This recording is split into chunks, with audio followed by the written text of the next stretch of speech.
Thank you for clicking back to PokerNews.com. We are still covering EPT Malta main event. We are on to day 5 now, and I'm here with Dominik Panka. Dominik, you're down to 4 big blinds today. Now you've run it up to one of the biggest stacks. What was the one hand that really turned everything around for you? Well, obviously, first I had to double up the four big blinds that I had. Then, obviously, I had to make the one suck out that I do it all the time. And then that was a pretty big hand when I won a flip against Fredrik Jensen with my 8s against his 10-9, which put me to 1 million chips. And I actually had, many easy decisions today. I didn't have many close spots, so the day went as smooth as it could, actually.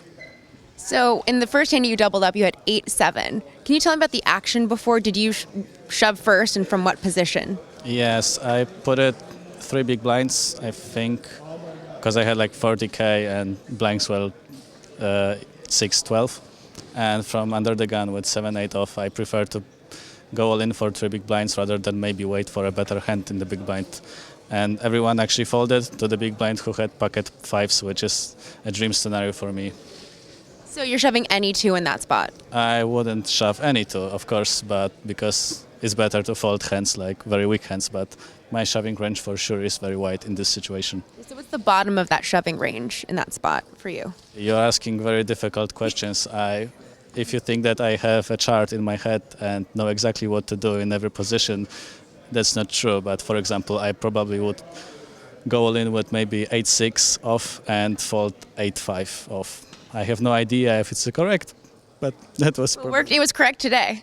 Sure, yes. If nothing can beat a little bit of luck. Of course not. And of course, given your results, I do think you're a walking encyclopedia of push-fold chart. My specialities are just winning all-ins on the river and summer before. And what was your suck out today that you mentioned earlier? Ace-8 suited against ace-jack. Maybe suited, maybe not, but just a straight with something like this. Not bad. And now, of course, Ole Shemion, we've seen a lot at EPTs. He's still in. Is there anyone else, though, whose play has impressed you? Maybe someone you haven't played with, but some other players that are still left that you think are actually quite good? I'm not entirely sure who is left at the other table that I didn't play, but I know that Dmitry Yurasov is there.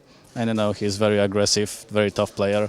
And I don't know, Benjamin Polak is still there. I don't know.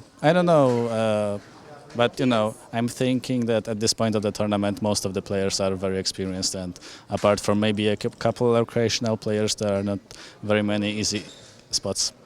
So how do you remain focused during the swings? You go from small stack to big stack. How do you just not go and chill? You stay calm, stay focused? I'm obviously very happy whenever I, double up or anything like that. But, you do this for a living, and fortunately I have a little bit of experience with making difference in EPT, so it's not that hard for me to just try to stay calm.